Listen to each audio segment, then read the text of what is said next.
এদেশে আওয়ামী ফ্যাসিবাদ আর কখনো ফিরে আসবে না বলে মন্তব্য করেছেন বিএনপি স্থায়ী কমিটির সদস্য আমির খসরু মাহমুদ চৌধুরী। তিনি বলেন, সুশাসন ও গণতন্ত্র প্রতিষ্ঠায় সবসময় ঐক্যবদ্ধ থাকতে হবে।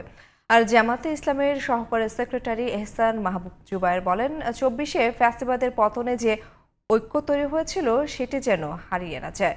বুধবার রাজধানীর একটি হোটেলে একটি বাংলা এডিশন পোর্টালের উদ্বোধনী অনুষ্ঠানে এসব কথা বলেন তারা। হাসান আল মামুনের রিপোর্ট।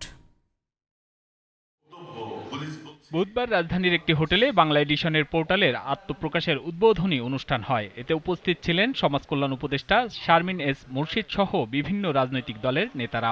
দেশের বাইরে থেকে ভার্চুয়ালি যুক্ত হন বাংলা এডিশনের চেয়ারম্যান ইলিয়াস হোসেন, আল জাজিরার সাংবাদিক জুলকারনাইন সায়ের ও পিনাকি ভট্টাচার্য সহ অনেকেই। এক ঝাঁক তরুণকে নিয়ে আমি স্বপ্ন দেখেছি, এই দেশের মানুষ যা দেখতে চায়, যেটা মানুষ শুনতে চায়, সেটা আমার এই প্রতিষ্ঠানের মাধ্যমে আমরা শোনাবো ইনশাআল্লাহ। বাংলাদেশে আমরা কখনো আওয়ামী বাকশালীকে রাজনীতি করতে দেব না।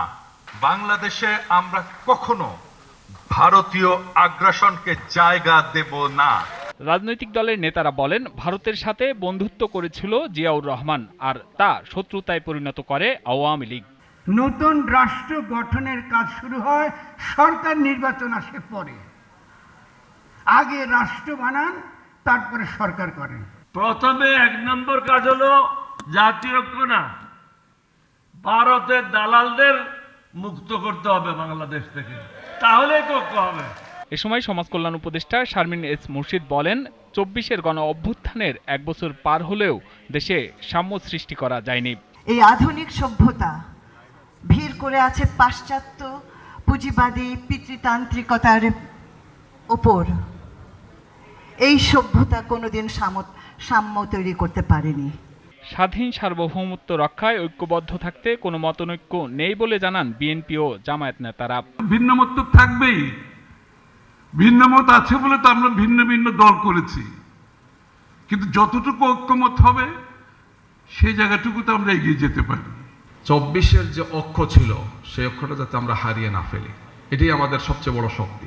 শহীদ আবু সাঈদের চেতিয়ে দেওয়া বুক যেভাবে বাংলাদেশের সুরক্ষার জন্য সূচনা করেছিল, আমরা এই জুলাই আগস্টের মহা অভ্যুত্থান থেকে আমরাও শিক্ষা গ্রহণ করব। প্রত্যেকটি রাজনৈতিক দল নিশ্চয়ই শিক্ষা গ্রহণ করবে। অনুষ্ঠানে বাংলা এডিশন পোর্টালের উদ্বোধন করেন গণ অভ্যুত্থানের শহীদ পরিবারের সদস্যরা। Hasan Al Mamun, GTV news, Dhaka.